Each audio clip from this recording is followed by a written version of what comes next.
At 82 years old, I still find myself daydreaming about travel. Not the rushed kind, not airports and tight connections, but slow, quiet journeys. Waking up near the ocean with a warm breeze on my face, sitting under a tree in a place I've never been, just listening to life go by. And yet every time that dream creeps back into my heart, so does the same question. Am I too old for this now? Is it safe? Is it worth it? Does this mean I should never travel again after 70? That question haunted me the last time I packed a suitcase. I was 78, headed to a small coastal town I'd always wanted to see. I thought I was ready, but halfway through the trip my body reminded me otherwise. I felt tired, slower than usual. Even something as simple as dragging my bag through the hotel lobby left me breathless. There were moments, quiet, uncomfortable ones, where I wondered if I'd made a mistake. But then something beautiful happened. A local man offered to carry my bag up a hill. I sat beside a little boy at a cafe and we laughed at the pigeons fighting over crumbs. I watched the sun rise over the water, alone, with tears in my eyes. Not from sadness, but from awe. And that's when it hit me. Travel may look different after 70, but that doesn't mean it's over. It just means we have to do it differently, more intentionally, more gently, more wisely. So, in today's episode, we're going to talk about the truth, both the risks and the rewards of traveling after 70. We'll explore the dangers that no one warns us about, the emotional toll of being far from home, the fears that come with aging, but also the quiet joys that still make every mile worth it. I'll share stories, mine and others, and some practical advice on how to travel smart, stay safe, and keep your sense of wonder alive. Because maybe you've asked yourself that same question lately. Should I still be doing this? Is travel still for me? If that's you, if your heart still stirs at the thought of one more journey, but your mind is whispering doubts, then stay with me. This conversation is for you. And if you're already nodding along, comment number 1 below to let me know you're here. You're not alone in wondering. You're not alone in still wanting. Let's take this journey together, not just across miles, but through the real question behind it all.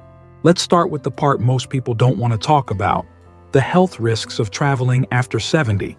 Because let's be honest, traveling takes a toll, no matter your age. But after 70, small issues can become big problems fast. When we were younger, we could hop on a plane with barely a second thought. Late nights, skipped meals, a little dehydration. It was all just part of the adventure. But as we age, our bodies become less forgiving. That 2-hour layover suddenly feels like a marathon. A skipped meal turns into dizziness. A little swelling in the ankles becomes something you can't ignore. There's a reason doctors talk about age-related vulnerabilities, and not to scare us, but to prepare us. Things like high blood pressure, diabetes, arthritis, or even just weaker circulation can be triggered or worsened by long travel days, altitude changes, unfamiliar foods, or dehydration. Even something as basic as jet lag can hit harder, last longer, and affect your entire trip if you're not ready for it. I remember a trip I took in my late 70s to visit a friend in Arizona. The weather was beautiful, and I was excited for a change of scenery. But between the flight, the altitude, and forgetting to drink enough water, I ended up lightheaded and confused my second morning there. By that afternoon, I was in urgent care, hooked up to an IV for dehydration and blood pressure irregularities. The doctor was kind but firm. He said, "You should have come in yesterday. At your age, you can't ignore these things." And he was right. I had ignored the signs, thinking I just needed a nap or a snack. But my body was telling me something, and I wasn't listening. That trip ended 2 days early. I came home disappointed, worried, and honestly, a little ashamed that I hadn't been more careful.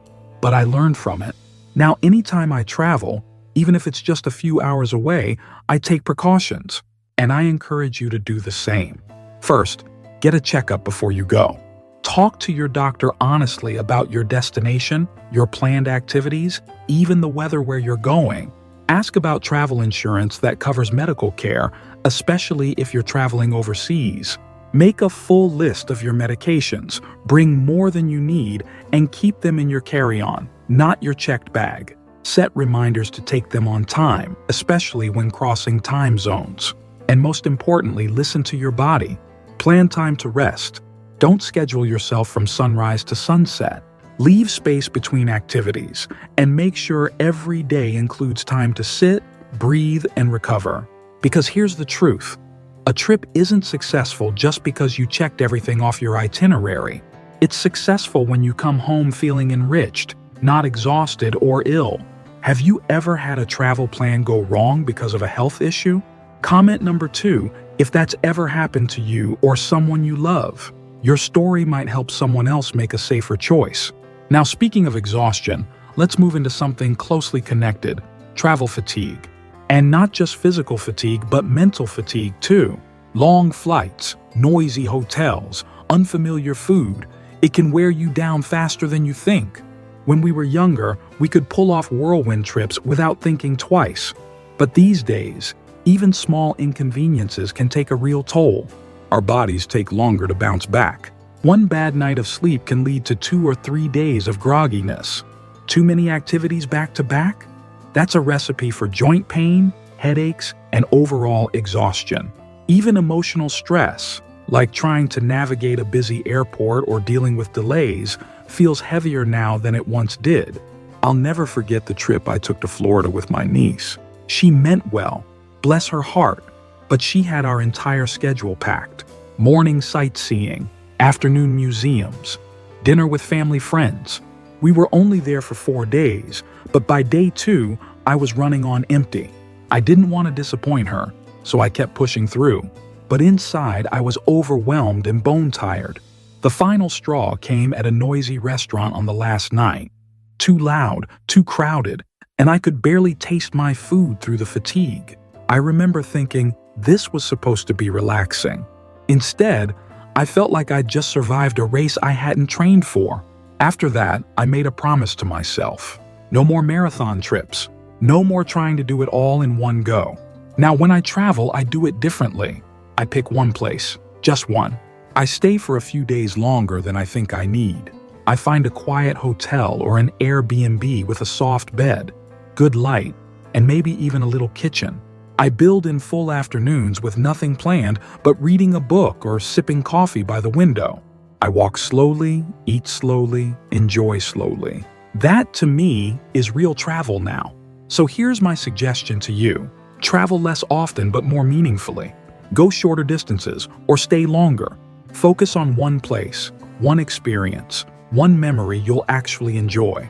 You don't have to see the whole world in one trip. Just enjoy one beautiful corner at a time. Because at this age, travel isn't about how many places you've been. It's about how deeply you experience each one. Now, coming up next, we'll talk about a fear many of us don't admit out loud. What happens if something goes wrong and we're far from home, alone? Let's explore that and how to stay safe, connected, and confident no matter where your travels take you. Stay with me. What if something goes wrong and you're far from home, alone? That question has stopped many people our age from taking trips they've long dreamed about. And I understand it, truly. The fear of being in a place where no one knows your name, where the language is foreign and the systems are unfamiliar, it can feel overwhelming. When we're younger, there's a sense of adventure in the unknown. But as we age, being lost feels less like an adventure and more like a vulnerability. It's not just about getting turned around on a map. It's about feeling helpless in a moment when you most need clarity and support. I remember one trip, just a few years ago, when I flew to a city I'd never been to before. It was supposed to be a peaceful solo vacation. I had booked a small inn near the historic center. But when I arrived, my phone had no signal. My printed confirmation had the wrong street number, and no one at the tiny airport spoke enough English to understand me. I wandered the sidewalk with my small suitcase, squinting at signs and growing more anxious by the minute. I tried calling the inn, but the number didn't go through. My phone's battery dropped lower with every attempt. There I was, older, tired, confused, standing on a street I didn't know, trying not to panic. Eventually, a kind passerby helped me locate the right place. But I'll never forget that feeling, that deep, sinking realization that I was not as in control as I thought. And for many older adults, that fear, that possibility of being alone in the wrong moment, is enough to cancel every travel plan. But here's what I've learned since. We don't need to stop traveling. We just need to travel smarter, safer, with backup. First, if you can, travel with someone you trust.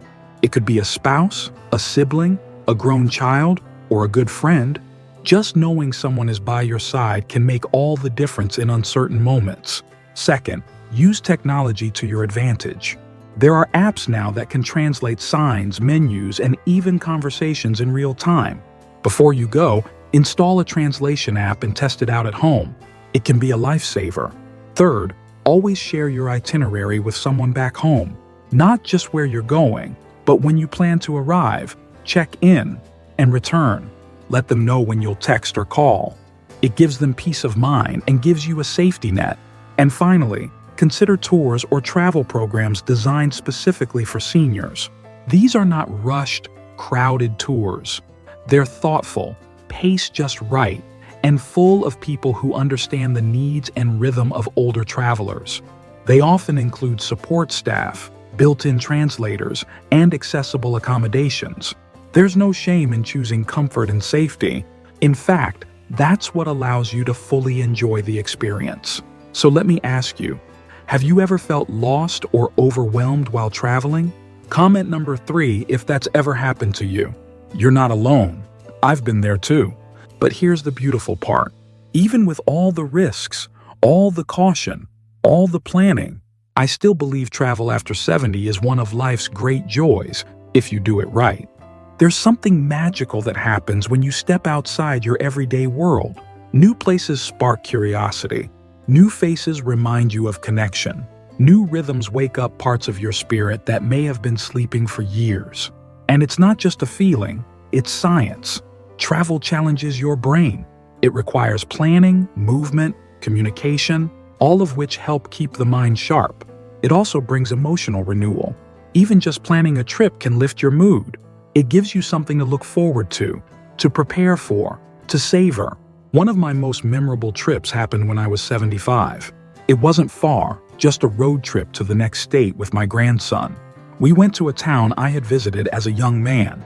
We walked the same trail I had walked 50 years before. We laughed over sandwiches at a small cafe that hadn't changed a bit. He listened to my stories. I listened to his music. And for a few days, I felt completely alive again. Another time, I joined a senior travel group and visited a nearby coastal town. The pace was gentle. The people were kind. One evening, as I sat watching the sunset with a woman from Ohio I'd just met, she said, "Isn't it funny how we come here as strangers and leave with stories we'll never forget?" She was right, because those stories, the new ones, are what keep us vibrant. So if you're sitting there thinking, but is it worth it? Should I even bother anymore? Let me tell you, yes, it is. You just need to travel with purpose. Visit your old hometown. Take a grandchild to a place you love. Join a group tour designed for your comfort. Or maybe, just take a peaceful weekend to a cabin where you can read and sip tea by the fire. You don't stop traveling because you get old. You get old when you stop traveling. So keep moving. Keep exploring. Even if it's just a few miles from home, even if it's only once a year, there's a world out there that still has something beautiful waiting for you. And coming up next, we'll take everything we've talked about and tie it together. Because the real question isn't, should we still travel after 70? It's, how do we travel in a way that honors our bodies, our minds, and the beautiful life we've lived so far? Let's finish strong together. So now we've come full circle. We've talked about the risks, the fatigue, the fears of being far from home, of getting sick, of feeling lost.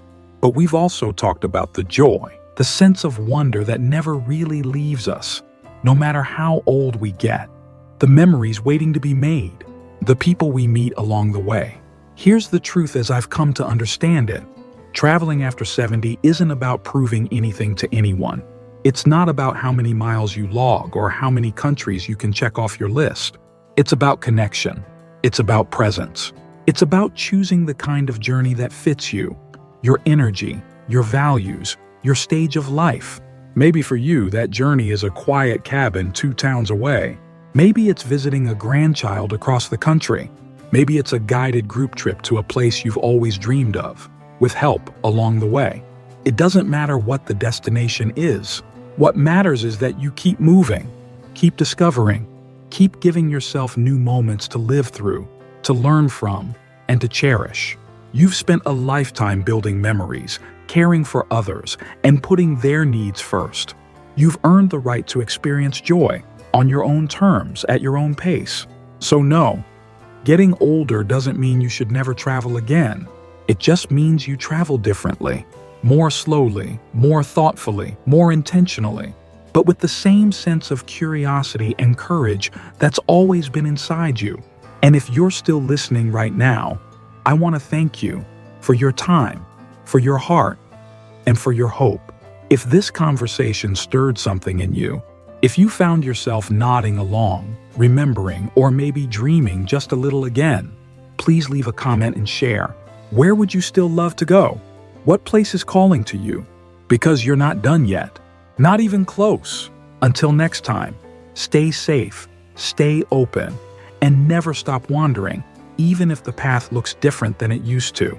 Take care, my friend.